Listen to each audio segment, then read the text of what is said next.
Good morning, mental health professionals. This is Johnny from sunny South Texas, streaming live from the Five Dog Digital Compound. And in today's video, we're going to be discussing an SEO guide for psychologists. Wrote this specifically for you guys, so grab your most comfortable cardigan, make yourself a chamomile tea, put up your feet, relax, and enjoy the show. Today, we're going to be discussing, like I said, SEO for psychologists. To start, I'll just jump right into it and say Google is where most people start their search for a therapist.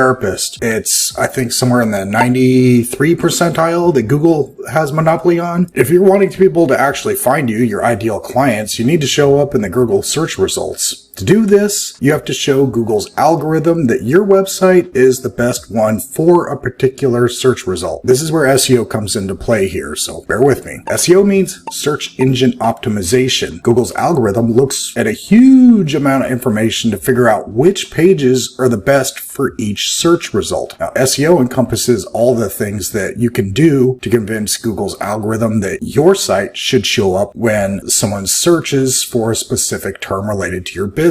So, to paint a little metaphor for SEO, let's look at it this way. Let's say you're a tour guide whose business depends on local travel agents sending new clients. You want as many clients as possible from that travel agent. So, what can you do to persuade travel agents to send you more people on your tour? First, you make sure that your tour has a really good name, a good reputation. If a lot of people think your tour is good, travel agents will hear about it and they'll be more likely to recommend you. Second thing you can do is you need to tell people at the travel agency about your tours. For example, you could send them a brochure with prices and locations for all the tours that you offer. And lastly, you want the tour itself to be as good as possible, because sometimes travel agents' employees or friends or whatever will go on the tour undercover and kind of report back to them. Same thing happens with Google. So if this makes sense so far, SEO will make a lot of sense. SEO has three main parts. First, you need a good online reputation. Next, you want to give the search engines a lot of information about your site and make your site as good as possible. We'll talk about each of these one at a time. Of course, this is a simplification. I'm just trying to keep it basic here for general understanding. It gets really deep. There's about 127 ranking factors, and each one I could go into, but that would be about 6 hours worth of video content. So I don't think anyone wants to sit here for that.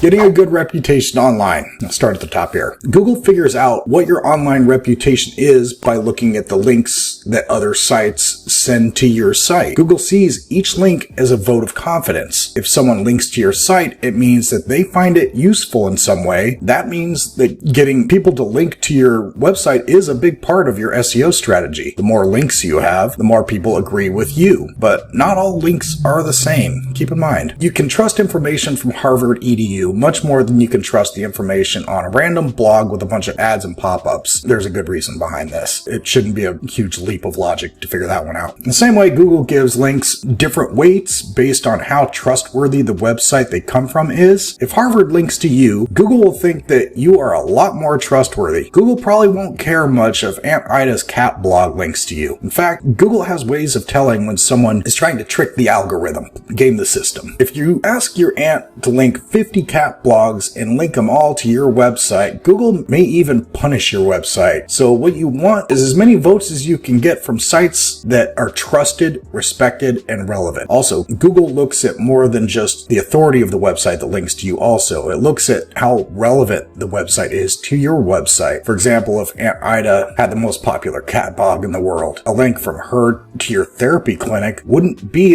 worth as much because she's an expert on cats, not therapy. But if you, for example, put out a line of pet food, a link from Aunt Ida's cat blog would be awesome, because it's very helpful, it's very authoritative, and it's relevant. So keep that in mind. When you put it all together, what does it all mean? It's easy. Build up the reputation of your clinic by getting links from reputable, relevant sites. I mean, websites that are well known have a lot of links from other websites. And by relevant, I mean websites that have something to do with your space. It's got to be in the mental health space, other clinics, practitioners, mental health focused blogs, like the ones that talk about mental health in your local area. That's also a good factor. Not only does it have to be in the mental health space, it could just be something local to your town or city. That also kind of ties in, so that works. So how do you get links? Here's 5 easy ways you can get links. Number 1, ask nicely. This is the most likely to work if you know someone in the person or organization that you're asking. For example, you and a coworker who works in a different field than you might agree to link to each other's websites. Or if you are on the board of directors for a mental health nonprofit, ask them if you can add your link to your website into your bio section on that site. That works as well. Number 2, guest blog. Does someone write a blog about mental health? Ask if you can write an article for them in exchange for a link to your site. That also is a good way of helping out because it kind of helps them with more content, helps you with more authority. It's kind of a win-win. Everyone loves those. Next, you could talk about another person on your site. For example, let's say you read a good book on mindfulness and you post a good review about it in your blog for your clinic. Send the author an email. Let them know. Maybe they'll link to your review. That would also be nice. Next, add your website to all the major directories that are relevant to your area, your niche. So Google My Business, Psychology Today, BBB, the local Chamber of Commerce in your area. All these are good. You want to check the domain authority on those sites. You can literally Google what domain authority checker and plug any URL in there and you'll see how valuable it is. So let that be your guide. And last, make content that's actually useful and that people want to link to. Say, for example, that you write an article about how to deal with anxiety, for example. Your article's really helpful. People who find it might like to link to it on their own, for example, without you having to even ask, really. So that's a good one. And here's another 3 ways you should never try to get a link. First way, never pay for links. There's some shady companies out there, and they're all on like Fiverr, Upwork, Freelancer, all those types of sites from my personal experience. But they'll offer to put links up on your behalf or different websites if you pay them. That might have worked years ago, but Google knows about these tricks and they have launched a new Google algorithm update just this last month that's actually actively looking for these. And all those links, if they don't have domain authority, relevance, and all the other factors that I just mentioned, they're not going to get counted. Google's going to ignore them. So don't waste your time and money on these guys. Number 2, don't post links to your site in blog comments or forum posts. It's fine to talk about your website if it's relevant, but Google doesn't usually look at links in comments or forum posts. So if you're on Reddit dropping links to your website thinking you're getting all these backlinks, you're not. Google's going to ignore them. It's just comments. And doing so looks very unprofessional. Also, never pay for a directory to list your website. I know Psychology Today has about 300 ugly cousins you could get your website listed on. We have a done-for-you service, in fact, that does this. But if any of them want you to pay, that should be a red flag for you that it's just a garbage directory trying to make money. So again, directories used to be helpful. Google mostly ignores them now. Local directories that people actually use are an exception. For example, if the Chamber of Commerce in your town has a directory of all the businesses in the area, you should definitely add your website to it. But most of the time, these local directories are free. So if you have to pay, step away. Giving search engines information about your site. This is another big factor here. Adding keywords to your pages. Let's say Dr. Smith, for example, makes a brand new website and on the top of the page it says, "Welcome, I'm glad you stopped by. Dr. Smith is my name and I'm here to help. My goal is to give clients a safe, caring place where they can get support and encouragement as they need with life's challenges. There is hope no matter what you're going through. Please get in touch with me today to set up a session." On the surface, sounds fine, but what's the problem here? Google can't tell from this paragraph that Dr. Smith is even a therapist. Also, Google doesn't know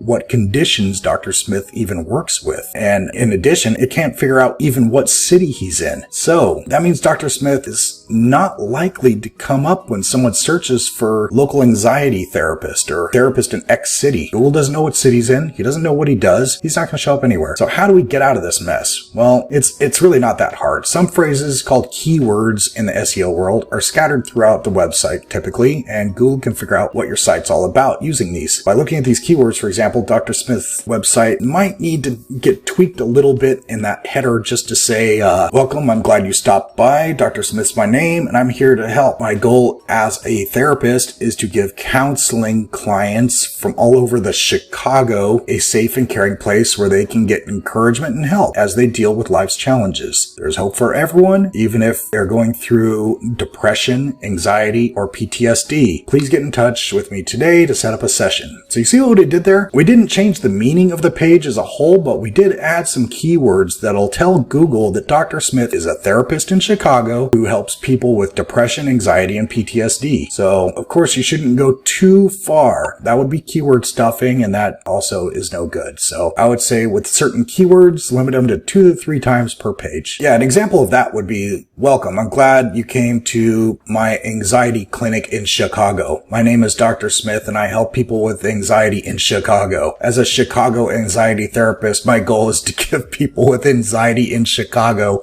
a safe, caring place where they can get encouragement and support from their local Chicago anxiety therapist as they deal with the challenges of anxiety in life. That's keyword stuffing, and that sounds like trash, so you don't want to do that. You can see how just using a certain keyword 2 to 3 times sparingly has a much better impact. Google's bots will pick it up, and you won't sound like you're just an insane person when someone actually reads that. Also, certainly, it would go wrong. Google can tell when someone does this because they call it keyword stuffing. Also, if a client does this, comes to this website, Dr. Smith's writing will scare them away, and rightly so. In conclusion, you should use keywords on your pages, but not too many. Again, 2 to 3 per page. If your writing starts to get worse, you've probably added too many keywords. You shouldn't have to be twisting yourself in pretzels to try and shoehorn these keywords in. If it doesn't fit right, don't use it. You want it to sound natural and not tortured. Your keywords should be related to what you treat where you live, basically. So use different keywords, talk about the same thing. For example, if you treat eating disorders, sometimes you should say eating disorders, sometimes you should say anorexia, sometimes you should say bulimia. So no matter how someone looks for treatment for an eating disorder, your page will come up because you're kind of hitting all the different things and you're using different keywords to kind of talk about the same kind of conditions or class of conditions. And then by going into the sub details of different types of conditions in that class, you're going to rank for all those. So next topic is creating new pages for keywords. An old saying that comes to mind here is jack of all trades, master of none. The same rule holds true for SEO. If you have a huge homepage, just a big one-page website like you'll find on some of the DIY builders like Wix and whatnot, the big drawback there is you could talk about all the conditions you treat and everything else, but Google is likely to see that single page as sort of relevant to all the conditions, but not super relevant for any one of them. So if you have a specific page for each condition you treat, Google is a lot more likely to think that each of your pages deserves to be shown when someone searches for that specific condition. But don't go too far with this again. For this method to work, your pages need to be detailed and well made, and you should try to get links to each of them. So if you have a page about depression and you can write a blog about depression on someone's site and get a backlink, have it pointed at that particular service page talking about depression, win. It's also easier to focus on 2 to 3 pages for the conditions you want to pay the most attention to, than to try to treat every condition possible. Also make sure that these pages say something about where you are as well. Most of your clients will be looking for therapists in their area, especially if they're looking at the Google Maps section. So it's important that each of your pages doesn't say depression treatment. Instead says something like X city depression treatment. So check out this page about men's counseling in Chicago, for example. It says where it is in the title. It describes the therapy in detail. As a result, it's one of the best results in men's therapy in Chicago. Add keywords to your URL. This is a nice little trick here. This is a simple way to tell Google more about your pages and make your site look better at the same time. You only need to make sure that the URL for a certain page matches what's on that page. For example, if you have a page for people to contact you, URL should read something like website xyz.com/contact. Pretty easy, right? You can also take this to the next level by adding more information to the URL. For example, you have a page about how to treat depression. You might give it the URL example of xyzwebsite.com/depression. That's fine. URL should be something like xyzwebsite.com/depression-treatment. Or for example, xyzwebsite.com/Atlanta-depression-treatment. This tells Google that your page isn't just about depression, but it's also about how to treat depression in Atlanta. So URL manipulation is good there. You also want your address displayed. This is a pretty easy one to figure out. If you put your address and phone number at the top or the bottom of every page, this tells Google very clearly that you are in a certain area doing a certain thing. So it's more likely that your website to show up where your customers are looking for you. If your website design doesn't let you do this, I suggest linking it to the footer. The footer is a great place to put information of that sort because it follows you wherever you go on the website. No matter what page you're on, the footer is always the same. So if you got your name, address, phone number down there, it's going to follow you. Plus, if you grab the embed code off of your Google My Business profile, you can embed that at the bottom towards the footer, and it'll also have a nice little map link there off of your Google My Business profile that kind of displays your service area as well. So good if you're targeting a certain city. And that brings me to my next point, getting listed on Google My Business. Google My Business is Google's own list of businesses in your area. Itself is a directory. When someone searches for a local business, like a local therapist, Google uses the information in that directory to figure out who's going to be displayed in what order. You can add a description. You can add photos of your business to your GMB listing. If your GMB page is up to date, your business is more likely to show up in Google Maps results, which are right there at the top. When you do a search, you'll see a couple of advertisements, Google Maps section, usually a 3-pack, and then organic listings under that. So it's a great spot to show up because list bias, people see the first thing that results and they think that that's the best thing. So they automatically start at the top and start calling as they work their way down the list. And if you're at the bottom of page 1, you're not going to get 1% of the calls that the person at the top of page 1 gets. So good to keep in mind. That's the whole point of SEO, is to get in those top positions. I digress though. When you make your Google My Business page, try to include some high quality photos of the clinic and a detailed description with certain keywords in it that relate to your business. For example, Acme Counseling Center helps people with mental health problems like depression, anxiety, and PTSD through caring therapy. All of our therapists or counselors have master's and doctoral degrees and have been in the area for more than 10 years. And I'll also include a link to sign up for Google My Business in my comment section below. So go ahead and click down there and you can get started on that process. And if you need a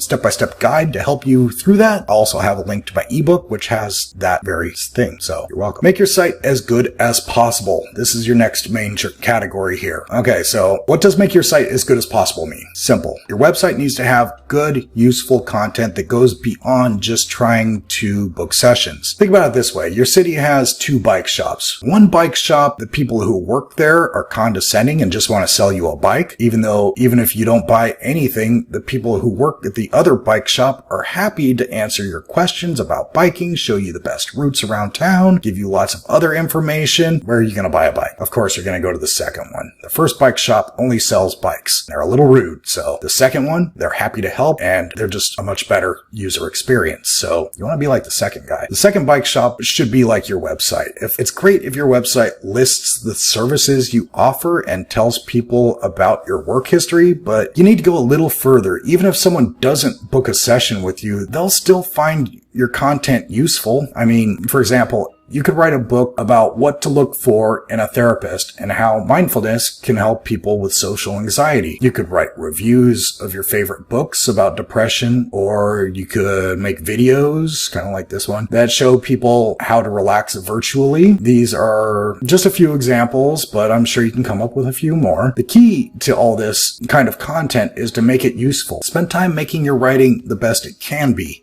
And make sure that your articles have something to say. Each one should be between 600 to 900 words. So that's good to keep in mind. Try to make it unique as well. There's already a lot of websites out there talking about the signs of depression, so writing about them won't add anything new.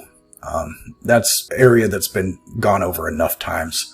But what if you could write about depression in a group of people who don't get enough help? Or what about if you write about a disorder that isn't all that well known? Well, we'll make it more likely that your content is one of a kind. Your SEO efforts are helped in 2 ways by having this kind of content. First, people might link to your content on their own websites, which gives you more links when there. Second, Google will notice your website more if it has good content, which gives them more confidence that you are a good result for their searches. So you're more likely to end up higher on the search results for those particular terms. If you want to try this, I'd suggest picking a topic which you can write about 5 to 10 articles. It's not the best idea to write a lot of blog posts about different things. Instead, pick a single topic that you can learn a lot about. For example, you could write 5 articles about how to deal with anxiety, with each article focusing on a different topic, like using mindfulness to deal with anxiety, going to therapy for anxiety, different types of anxiety, medications for anxiety, etc., etc. You get where I'm going with this. So you'll seem like an expert on anxiety, and Google's more likely to send people looking for therapy for anxiety to your website, especially if they're close by. Again, Google Maps. Sure, not everyone likes to write, and we've done enough of it getting our masters and PhDs in this field, but you could hire a ghostwriter if you want to add content to your website, but don't want to write it yourself.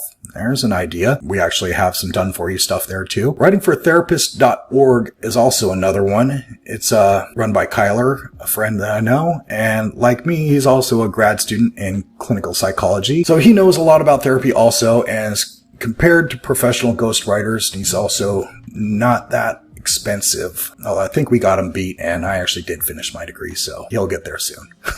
All right. One thing I also forgot is even if your website has the best content in the world, it won't help if it takes a long time for your site to load. Make it the goal for your website to load in under 3 seconds. You can visit www.gtmetrix, GTMETRIX. I'll put a link to that below. See how fast your page loads. If Google's algorithm uses the time it takes for a page to load to decide if your site's good or not, and if it takes too long to load, people are going to rage click away. You know how people are these days. They have the attention span of a goldfish, and if your website takes more than 4 seconds, yeah, screw this, click away, go somewhere else. If you use WordPress, you might want to switch to WordPress Engine because they will make sure that your site loads quickly. But honestly, the biggest factor that prevents websites from loading fast is image optimization. So you want your image compressed so that if you have a small box like this big on your website, you don't need a 2,000 by 18,000 pixel image crammed into a tiny space. You can easily compress that into like a 300 by 400 pixel image. No one will see the difference, and it'll load a lot faster. Also, when you're doing image optimization, don't forget to alt tag it. Alt tagging gives you an excellent opportunity to use those keywords that you couldn't weave into the header tags in the content, like therapist near me. Doesn't work its way into a paragraph very well. Looks even worse in a header tag, so name your images that, and you can get credit for search terms like that, which have great search volume behind them. Kind of hard to squeeze in there, so renaming your images is a great way to work that. I know there's been a lot of information, but if you use it, it'll start to make sense. Just keep in mind that the tour guide image, you want to have a good name. You should tell your guides all about the tours you're running, and you want your tours to be the best they can be. Use that with SEO. Have other good sites linked to you gives you a good name. You give tour guides information by using relevant keywords on your pages, putting your address on your website, signing up for directories like GMB, BBB, Chamber of Commerce, etc. And you can make sure that your tours are as good as they can possibly be by writing long quality articles about useful topics. Again, keyword research comes in real handy here. I use Mangles. It works really great because you can type in like anxiety and then who, what, where, why, how, and you'll suddenly find all these questions revolving around anxiety that people are typing into Google. And at that point, you just need to filter out the high search volume terms and the keyword difficulty terms. So you want a site that has low keyword difficulty, but high search volume. So you want a term like questions like, how do you treat anxiety? And then that most likely, I think I looked that one up yesterday, it has like something like 18,000 searches a month, and the keyword difficulties down in the 40s on a scale of 1 to 100. So that's your goal. Find those questions and answer them on your website, in your facts section, in your blogs, wherever you can. And last but not least, as you do all these things, Google will think your site's better, search engines will start sending you more and more traffic, and that will ultimately result in more clients. So in a nutshell, that's kind of how you structure a website as far as keyword usage, how you build up your authority a little bit by getting links to your website, building your reputation. I also forgot to mention soliciting more reviews to your Google My Business profile. I have another video that shows you how to do that real quick and easy. There's a link in your Google My Business profile that I show you how to find. And with that, you can embed that link in a quick email so that you can email former clients or clients on their last session and say, I'm sorry to see you go, but happy we made so much progress. I would really appreciate any kind of feedback you could give me. It helps me improve my service, something along those lines, you know, and more good reviews you're able to build up, it definitely plays into the algorithm and helps you out. So that's another little gem for you. So I hope this video helped. If you have any questions, you can book an appointment with me one-on-one for free. I got a link below in the comments, or you can feel free to join my Facebook group and DM me anytime. I'll have a link to that as well. And other than that, I think that's about it for this video. Like and subscribe. Tune into my YouTube channel. I'm dropping videos like this a couple times a week. And if you have any suggestions, feel free to drop them in the comments. If you have any questions, drop them in the comments. I'm usually pretty quick and easy to get a hold of and happy to help. So hope this helped. Have a good day, and I'll see you in the next video.